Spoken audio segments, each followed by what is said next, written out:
안녕하세요. 우리원정외과 김경환입니다. 오늘은 이전 시간 족저근막염의 원인 및 증상과 진단에 이어서 치료와 예후 및 예방법에 대해 자세히 풀어보도록 하겠습니다. 먼저 족저근막염의 치료는 비수술적 요법과 수술적 요법으로 나눌 수 있으며 대부분 비수술적 치료로 호전을 보입니다.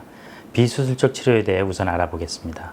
첫 번째로 다른 질환의 치료와 마찬가지로 족저근막염의 원인이 되는 요소를 피하고 교정하는 방법이 우선돼야 합니다.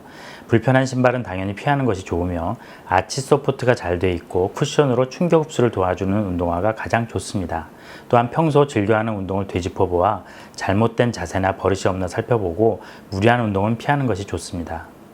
두 번째로 가장 기본이지만 중요한 치료법으로 자가 스트레칭 운동법이 있습니다. 앞서 말씀드렸듯이 뒤꿈치뼈를 사이에 두고 아킬레스건과 족저근막이 서로 줄다리기 하듯 작용하고 있기 때문에 아킬레스건과 족저근막을 같이 스트레칭하고 이완시켜줘야 합니다. 스트레칭 방법은 여러 가지가 있는데 첫 번째 방법으로 벽을 잡고 아픈 쪽을 뒤로, 정상 쪽을 앞쪽으로 벽 쪽에 붙이고 무릎을 구부린 뒤에 뒷다리는 뒤꿈치를 완전히 붙인 채로 쭉 펴니다. 이후 앞다리를 좀 더 구부려주면서 몸을 벽 쪽으로 붙여주어 뒷다리가 팽팽하게 당겨지는 것을 느낍니다. 물론 뒤꿈치를 바닥에 붙인 상태여야 합니다. 이 상태로 수차례 반복합니다. 두 번째로 계단과 같이 얕게 턱이 진 곳에 양발 앞끝을 딛고 서서 발목에 힘을 빼면서 떠있는 뒤꿈치를 앞꿈치보다 턱 아래로 내려가게 하면서 아킬레스건과 족저근막을 스트레칭 시켜줍니다. 이 역시 수차례 반복해줍니다. 세 번째로 직장의 의자에 앉은 자세로 할 수 있는 스트레칭법으로는 의자에 앉아서 아픈 발을 반대쪽 무릎에 올려놓고 아픈 발과 같은 쪽의 손으로 엄지발가락 부위를 감아 발등 쪽으로 올리면 발바닥의 근막과 아킬레스건이 팽팽하게 스트레칭되는 것을 느낄 수 있습니다. 이때 반대쪽 손가락으로 단단하게 스트레칭된 족저근막을 마사지해주면 더 효과를 볼 수 있습니다. 감아 올리는 동작은 천천히 시행하며 한 번 스트레칭 시 15에서 20초간 하고 같은 동작을 15차례 정도 시행합니다. 그 외 다른 방법들로는 의자에 앉아서 바닥에 큰 책이나 신문을 놓고 아픈 발로 한 장씩 넘기면서 근막을 풀어주는 방법이 있고 음료수 병을 바닥에 놓고 아픈 발로 밟아서 아치로 굴리면서 스트레칭하는 방법도 좋은 운동법입니다.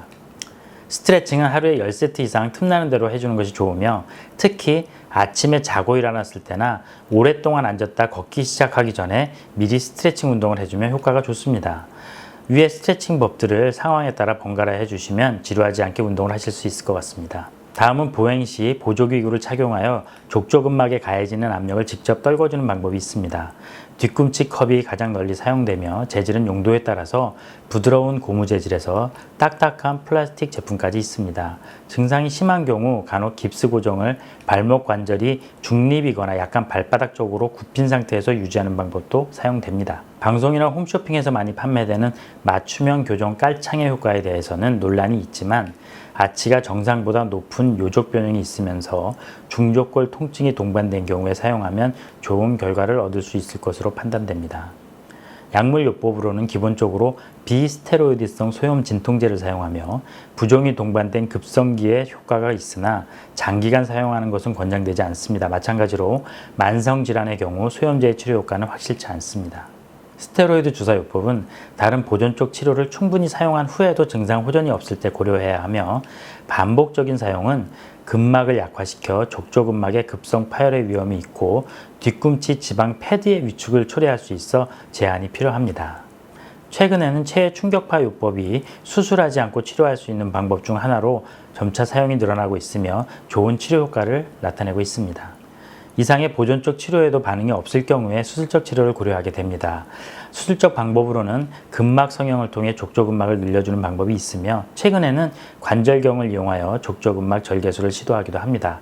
수술적 치료의 성공률은 70에서 90% 정도로 우수한 결과를 보이고 있지만 신경 손상 등의 합병증을 유발할 수 있으므로 충분한 보존적 치료를 한 후에 선택하는 것이 바람직하겠습니다. 앞서 설명드렸듯이 족저근막염은 보존적 치료로도 천천히 스스로 증상이 좋아지는 질환입니다. 그러나 치료에 자꾸 실패하는 요인을 따져보면 족저근막은 어쩔 수 없이 계속 체중을 지탱해야 하는 인대의 병변이므로 1년 이상 충분한 휴식이 필요하나 대부분 환자분들이 약간의 호전을 보이면 다시 발에 무리가 되는 운동이나 활동을 하기 때문인 경우가 많습니다. 인내심을 가지고 잘 치료받는 것이 무엇보다 중요하며 건강을 위해 유산소 운동을 안 할 수는 없으므로 저는 환자분들에게 필요시 자전거 타는 것을 권합니다. 족저근막염과 연관된 특별한 합병증은 알려진 바가 없지만 족저근막염을 장기간 방치하면 일상생활에까지 지장을 초래할 수 있고 보행에 영향을 줘서 무릎, 고관절, 허리 등에도 이상을 초래할 수 있으므로 주의가 필요하며 꼭 치료받으셔야 합니다. 어떤 병이든 가장 좋은 치료법은 예방입니다. 족저근막염의 경우 치료가 길고 재발이 잘 되므로 더더욱 예방법이 중요하겠습니다.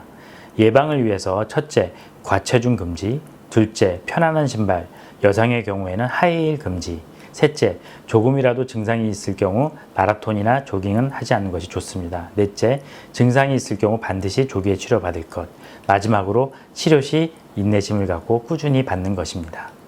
오늘 준비한 것은 여기까지입니다. 내용이 여러분들께 도움이 되셨길 바랍니다.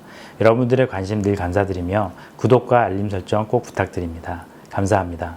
늘 건강하세요.